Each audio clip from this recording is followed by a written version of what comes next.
மத்திய பட்ஜெட்டில் உள்ளூர் மக்கள் புறக்கணிக்கப்பட்டு அந்நிய முதலீடுகளை ஈர்ப்பதற்கு சலுகைகள் அளிக்கப்பட்டுள்ளதாக தமிழக முதல்வர் ஜெயலலிதா விமர்சனம் செய்துள்ளார்.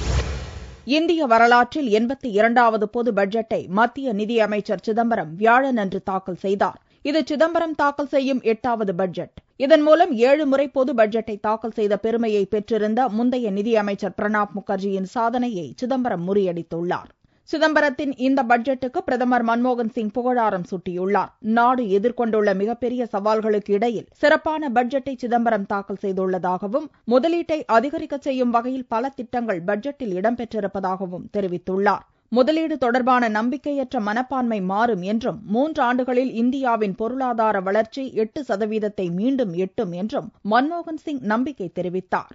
லோக்சபா எதிர்க்கட்சித் தலைவர் சுஷ்மா ஸ்வராஜ் கூறுகையில், விவசாயம், உற்பத்தி, கட்டமைப்பு துறைகள் தொடர்பாக எந்த திட்டங்களும் இல்லாததால் பட்ஜெட் ஏமாற்றத்தையே தருவதாக கூறியுள்ளார். வேலைவாய்ப்பு குறித்து எந்த அறிவிப்பும் இல்லாததால் இது ஒரு மந்தமான பட்ஜெட் என்றும் ஒரு அக்கவுண்டன்டின் அறிக்கை என்றும் சுஷ்மா கூறியுள்ளார். தமிழக முதல்வர் ஜெயலலிதா வெளியிட்ட அறிக்கையில் ஏற்றுமதி மேம்பாட்டுக்கு மிக குறைந்த திட்டங்களை அறிவித்துவிட்டு அந்நிய முதலீடுகளுக்கு பல சலுகைகளை அள்ளித் தந்திருப்பது மத்திய அரசு உள்ளூர் மக்களை விட வெளிநாட்டு முதலீட்டாளர்களுக்கு அதிக முக்கியத்துவம் அளிப்பதையே காட்டுகிறது என்று கூறியுள்ளார்.